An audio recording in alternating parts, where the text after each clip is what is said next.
తల్లి కొన్ని నిర్ణయాలు మన జీవితాలే మార్చేస్తాయి. 2019లో నేను నిర్ణయం తీసుకున్నా. ఆ నిర్ణయం మంగళగిరి నియోజకవర్గంలో పోటీ చేయాలని. వాస్తవంగా నాకు వేదిక మీద ఉన్న పెద్దలతో కానీ మీతో ఆనాడు పెద్ద పరిచయం కూడా లేదు. కేవలం నాకేంటంటే ఇక్కడ నుంచి ఉన్నాను, నేను ఇక్కడ ఉంటున్నాను, నివసిస్తున్నాను, ప్రజలకు అందుబాటులో ఉండొచ్చు, ప్రజలకు మంచి పనులు చేయొచ్చు అన్న ఆలోచనతో ఆనాడు ఇక్కడ పోటీ చేశా. కరెక్ట్గా ఎన్నికలకి 21 రోజుల ముందల తెలుగుదేశం పార్టీ అభ్యర్థిగా మీ ముందల నుంచున. మీరు ఎదుర్కొన్న సమస్యలు నేను తెలుసుకోలేకపోయాను, నేనేంటో మీకు అర్థమవ్వలేదు. ఎన్నికలు అయిపోయినాయి. 5300 ఓట్లతో నేను ఓడిపోయాను. మొదటి రోజు బాధ కలిగింది, ఆవేదన కలిగింది. కానీ రెండో రోజు నుంచి ఆ బాధ ఆవేదన నాలో కసి పెంచింది. మంగళగిరి ప్రజలకి మంచి పనులు చేయాలా, తిరిగి వాళ్ళ మనసు గెలుచుకోవాలని ఆనాడే నేను నిర్ణయించుకుంటాం జరిగింది. ఒక్కసారి ఆలోచించండి, 2019 నుంచి 24 వరకు తెలుగుదేశం పార్టీ ప్రతిపక్షంలో ఉన్న మీ ఆరోగ్యం కోసం ఎన్టీఆర్ సంజీవిని అని తీసుకొచ్చాం. తాడేపల్లిలో ఒక క్లినిక్, మంగళగిరిలో క్లినిక్, దుగ్గిరాలకు ఒక బస్సు పెట్టి ఈరోజు కూడా ఆ కార్యక్రమం చేపడుతున్నాం. ఈరోజు కూడా సొంత నిధులతో మందులు ఉచితంగా మేము అందజేస్తున్నాం. ఊరిలో పెళ్లి జరిగితే పెళ్లి కానుకిస్తున్నాం. మహిళలు సొంత కాళ్ళపై నిలబడాలని కుట్టు నేర్పిస్తమే కాకుండా కుట్టు మెషినే ఉచితంగా ఇస్తాం కాకుండా వాళ్ళకి ఈరోజు పని కూడా మేము కల్పిస్తున్నాం. ఆనాడు గత ప్రభుత్వం నీరు సరిగా అందించలేకపోతే వాటర్ ట్యాంకర్లు పెట్టి ఉచితంగా నీరు తోలాం. మన పిల్లలు క్రికెట్ ఆడాలని కోరుకుంటే ఐపీఎల్ తరహా కాకపోయినా వాళ్ళతో పోటీ పడే విధంగా మంగళగిరి ప్రీమియర్ లీగ్ తీసుకొచ్చి పిల్లలకి అది కూడా ఏర్పాటు చేస్తాం. కోవిడ్ వస్తే ఆక్సిజన్ ఇబ్బంది ఉందంటే ఆక్సిజన్ సిలిండర్లు పంపించాం, మందులు అందించాం. అమెరికా డాక్టర్ల ద్వారా టెలిమెడిసిన్ చేశాం. ఇట్లా దాదాపు 26 సంక్షేమ కార్యక్రమాలు మంగళగిరి ప్రజల కోసం ఆనాడు నేను చేస్తాం జరిగింది. కరెక్ట్గా 24 ఎన్నికలు వచ్చింది. చాలామంది నాకు చెప్పారు, మీరు 2 స్థానాల్లో పోటీ చేయండి, ఆల్రెడీ మీరు ఇబ్బంది పడ్డారు, మళ్ళీ మీరు ఇబ్బంది పడకూడదని. నేను వాళ్ళకు ఒకటే చెప్పా, 5 సంవత్సరాలు కష్టపడ్డాను, మంగళగిరి ప్రజల మనసు గెలుచుకున్నానని నేను భావిస్తున్నా. ఒకే స్థానంలో పోటీ చేస్తా, అది మంగళగిరిలో నేను పోటీ చేస్తా అని చెప్పాను. ప్రచారంలో మీ దగ్గరికి వచ్చా. నేను ఆనాడు మీకు కొన్ని విషయాలు చెప్పా. ఏ మెజారిటీ అయితే నేను ఓడిపోయానో దాని పక్కన ఒక 0 పెట్టి నన్ను గెలిపించమని ఆనాడు నేను మిమ్మల్ని కోరా. మీరు నాకు ఎంత ఎక్కువ మెజారిటీ ఇస్తే అంత బలం వస్తుంది, పనిచేసాక అవకాశం ఉంటుందని ఆనాడు కోరా. సర్వేలు చూసాం, అన్ని పార్టీలు సర్వేలు చేస్తాయి, మేము చేసాం.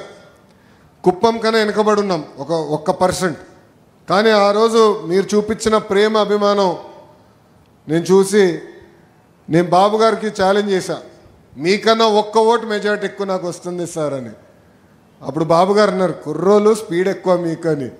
కానీ ఈరోజు నేను గర్వంగా ఇక్కడ నుంచి చెప్తున్నా, మంగళగిరి ప్రజలు ఎవ్వరు ఉంచిన విధంగా 91,000 మెజారిటీ నన్ను గెలిపించి శాసనసభకు పంపించారు. అమ్మా, మీరు ఇచ్చిన మెజారిటీ కొండంత బలం.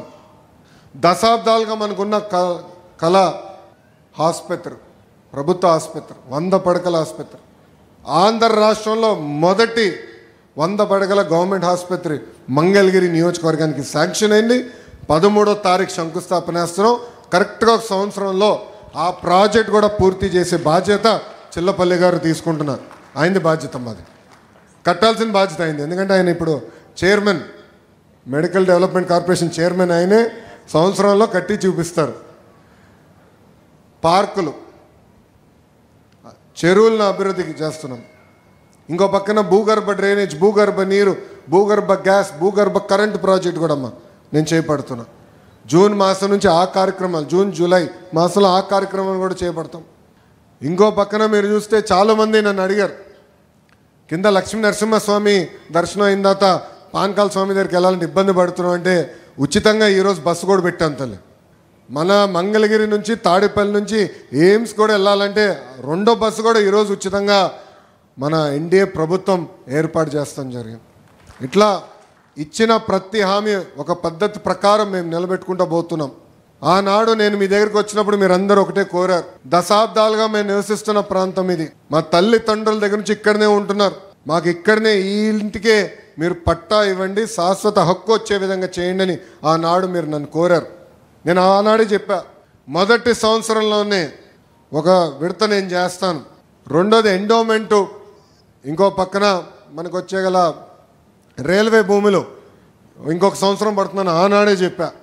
అటవీ శాఖ భూములు వచ్చే అటవీ, అదేవిధంగా కాల్వ కానివ్వండి, కొండ పోరంబోకు కానీ అది కొంచెం టైం పడుతుందని ఆనాడే చెప్పా. అంటే ఇచ్చిన హామీ నిలబెట్టుకునేదానికి ఈరోజు మీ లోకేష్ మీ ముందర నిలబడుతున్నారు. వేదికమైన నాయకులందరూ, అంటే Telugu Desam party, Janasena party, Bharatiya Janata party నాయకులందరూ కలిసికట్టుగా అధికారులతో వచ్చి మీ ఇంటికి వచ్చి కొలతలేసి, మీ దగ్గర నుంచి ఒక కప్పు టీ తాగలేదు, ఒక బాటిల్ నీరు కూడా తీసుకోలేదు తల్లి, కానీ మీకు హామీ ఇచ్చాం నిలబెట్టుకోవాలి లక్ష్యంతో మీ దగ్గరకు వచ్చి అన్ని కొలతలేసి వివరాలు సేకరించిన తర్వాత, అది నేను మాకు ఒక బోలా శంకర్ ఉన్నాడు, ఆయన పేరు అనగాని సత్యప్రసాద్ గారు, రెవెన్యూ మంత్రివర్యులు, ఆయనకి చెప్పి అన్న ఇది ఉంది మా మంగళగిరిలో, ఈ సమస్య ఇట్లా ఉంది, మీరు అన్ని రకాలుగా సహకరించాలి, ఇది కేవలం మంగళగిరికే కాదు రాష్ట్ర ప్రజలకి పనికొచ్చే జియో అవుతుంది, దయచేసి మీరు కూడా సీరియస్గా తీసుకోమని అంటే ఆయన ప్రోత్సాహం మేరకు ఈరోజు మొదటి విడతలో సుమారుగా, అంటే ఇంకా రోజు రోజు పెరుగుతున్నాయి, కానీ ఇప్పటికీ దాదాపు 3200 కుటుంబాలకి ఉచితంగా ఇంటి పట్టాలు ఎన్డీఏ ప్రభుత్వం అందజేస్తాం జరుగుతుంది. అమ్మ ఈరోజు ఆ ఆస్తి విలువ 1000 కోట్ల రూపాయలు. నేను ఇచ్చే పట్టా మీరు తీసుకెళ్ళి రిజిస్టర్ చేసుకోవచ్చు, ఇమ్మీడియట్గా రిజిస్టర్ చేసుకోవచ్చు. 2 సంవత్సరాల తర్వాత అమ్ముకునే హక్కు కూడా మీకు వస్తుంది. అంటే శాశ్వత హక్కు ఈరోజు ఎన్డీఏ ప్రభుత్వం మీకు అందజేస్తుంది. ఇది మనందరికున్న దశాబ్దాల కళ. మీరందరూ నాకు చెప్పింది ఈ విషయమే. ఆ హామీ నిలబెట్టుకునే దానికే మీ లోకేష్ మీ ముందర నిలబడ్డారు. ఒక లక్ష్మీ నరసింహస్వామి గుడి ఏమి, అది కూడా అభివృద్ధి కార్యక్రమం మేము చేస్తున్నాం, అది కూడా డెవలప్ చేయాలని నిర్ణయం తీసుకున్నాం. భూగర్భ డ్రైనేజ్ విషయం ఇప్పుడే చెప్పా, పార్కులు చెరువుల విషయం చెప్పా, 100 పడకల ఆసుపత్రి విషయం చెప్పాను. అంతేకాదు ఒక విద్యాశాఖ మంత్రిగా మీ ముందర నుంచుంటున్నా. Leap learning excellence in Andhra Pradesh అని ఒక కార్యక్రమం చేపడుతున్నాం. దాంట్లో భాగంగా మొదటి స్కూల్, వరల్డ్ క్లాస్ తరహా స్కూల్ మంగళగిరి నియోజకవర్గంలోనే నేను అభివృద్ధి చేయబోతున్నానని మీకు తెలుపుతున్నా.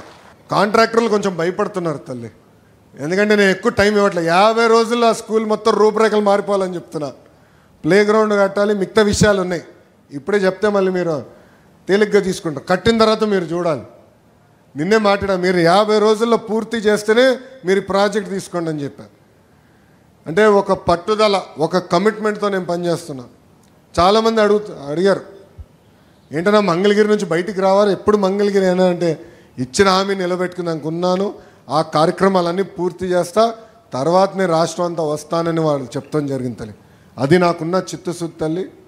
మంగళగిరి ప్రజలందరినీ ఒకటే చెప్పదలుచుకున్నా, మీ సొంతం నన్ను చేసుకున్నారు, నాకు అన్ని రకాలుగా మీరు నిలబడ్డారు. పాదయాత్రలో కానివ్వండి, ప్రతిపక్షంలో ఉన్నప్పుడు కానివ్వండి, మన ఎన్నికల్లో కానివ్వండి, బాధ్యత నా పైన పెరిగింది.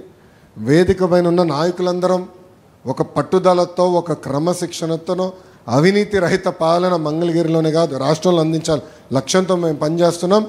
మంగళగిరి ప్రజల్ని నా గుండెల్లో పెట్టుకుని అహర్నిశలు పనిచేస్తానని ఈ సభాముఖం మీ అందరికీ నేను హామీ ఇస్తూ, గతంలో బాబు సూపర్ 6 అంటే చంద్రబాబు నాయుడు గారు కూటమి ఇచ్చిన హామీలని కొన్ని పూర్తి చేసాం, కొన్ని మే జూన్ మాసంలో ఆ హామీని నిలబెట్టుకోబోతున్నాం.